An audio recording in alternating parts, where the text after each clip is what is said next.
Menyentuh mengenai keberkatan ini, beta ingin melihat syiar Islam di negara ini bertambah teguh dan menyerlah.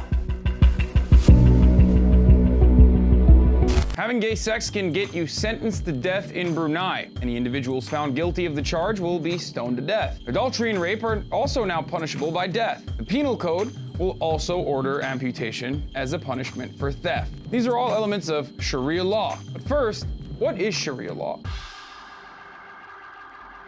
Sharia is a code of conduct rooted in interpretations of doctrines from the Quran and is anti-secular. Despite proponents' claims, Sharia's rules do not come directly from God and are not explicitly laid out in the Quran, which we know because so-called Sharia laws are different in every country that claims to follow them. Also, Sharia is supposed to provide a guidance for Muslims and not dictate how they live their lives, and the actual legislation in non-secular majority Muslim nations are shaped by a lot of different factors, but most powerfully by European colonialism. Sharia is not intended to be enforced through legislation, and when it does, it's bad and wrong. And speaking of which, you know who fights against Sharia laws the most? Muslims, dummy. What happened? Did God come down to the Sharia courts in Brunei all of a sudden and say, oh, no, you need to make this according to my laws, and now you need to stone them? So this is the bastardization of Islam, and the fact that the Sultan is using that as getting closer to Islam is actually furthest from the truth. It's actually a bastardized version of Islam because there's no such thing as stoning in the Quran. Now, this kind of criticism is warranted and one that Muslims routinely engage in. We fight against these bigots in our communities. But due to a lack of representation in American media, a conservative Muslim who conforms to the Western stereotype of a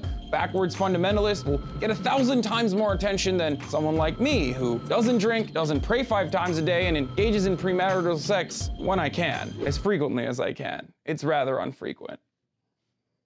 Anyway. Now, Muslims aren't a monolith.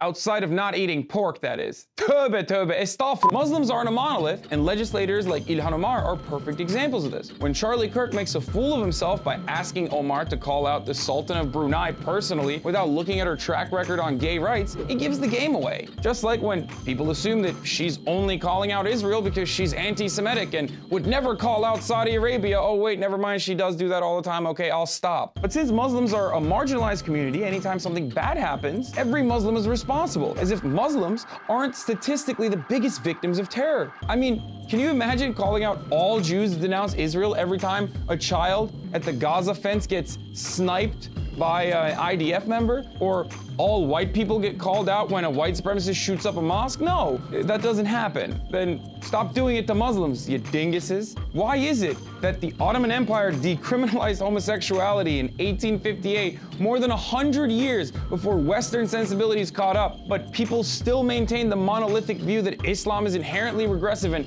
Muslims are barbaric and can't conform? I mean, just look at this InfoWars dip, Paul Joseph Watson, who wields anti-gay attitudes like a cudgel against Islam, but then firmly opposes educational efforts to normalize LGBT folk when it's not Muslims doing it. Which, by the way, brings me to my next point.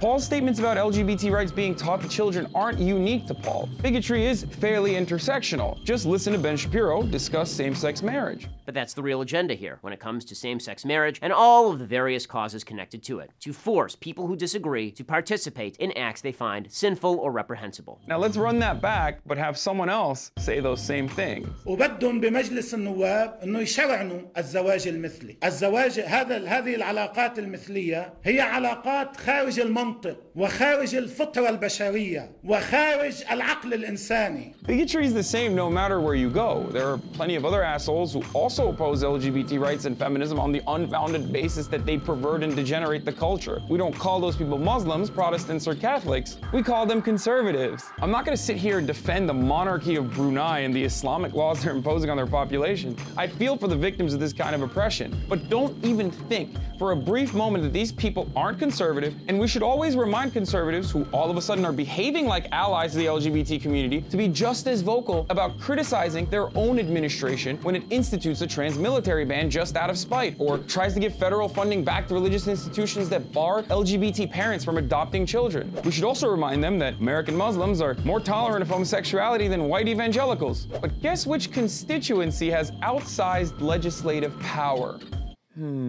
So despite their phony attempts to criticize Islam, the truth is that because of their reactionary views about gay rights, Western conservatives like Ben Shapiro, Charlie Kirk, and Paul Joseph Watson have a lot more in common with fundamentalist Muslims like the Sultan of Brunei than progressive pro-LGBT Muslims like Ilhan Omar and myself. I'm Hassan Piker. If you learned something today, please share this video with your friends and leave your thoughts in the comment section below. Also, if you'd like to help TYT, please go to tyt.com/join and join TYT memberships, only $5 a month, and it greatly helps us. And this has been The Breakdown. Want to see more videos like this? Well then, subscribe to the TYT channel below.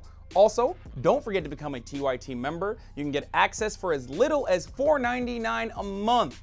Also, download the TYT Plus app on your phone or head over to tyt.com/join today.